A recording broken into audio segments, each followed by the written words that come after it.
ഭർത്തൃപിതാവ് യുവതിയെ വെട്ടിപ്പരിക്കേൽപ്പിച്ചു. മുഖത്ത് ഗുരുതര പരിക്കേറ്റ യുവതിയെ തൃശൂർ മെഡിക്കൽ കോളേജ് ആശുപത്രിയിൽ പ്രവേശിപ്പിച്ചു. തിരുവില്ലാമല പട്ടിപ്പറമ്പ് വെള്ളക്കുഴി പ്രദേശത്ത് വൈകിട്ടാണ് സംഭവം. സുരജ് സജി തൃശൂരിൽ വിശദാംശങ്ങളുമായി ചേർന്നു.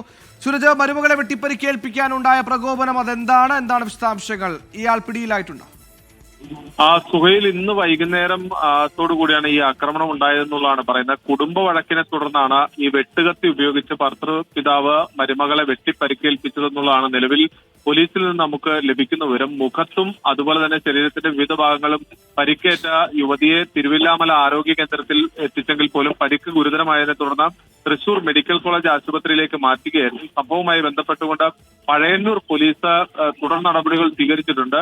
വെള്ളക്കുഴി സ്വദേശിയായിട്ടുള്ള രാമൻകുട്ടിയാണ് ഈ മരുമകളെ വെട്ടിപ്പരിക്കേൽപ്പിച്ചതായാലും സംഭവവുമായി ബന്ധപ്പെട്ടുകൊണ്ട് സമഗ്രമായ അന്വേഷണം ഈ പഴയന്നൂർ പോലീസ് ആരംഭിക്കുകയും ചെയ്തിട്ടുണ്ട്. സുഹൈൽ, കുടുംബ വഴക്ക് പ്രകോപിപ്പിച്ചു ഭർത്തൃപിതാവ് മരുമകളെ വെട്ടിപ്പരിക്കേൽപ്പിച്ചു. മുഖത്താണ് ഗുരുതര പരിക്കേറ്റത്. മരുമകൾ ചികിത്സയിലാണ്.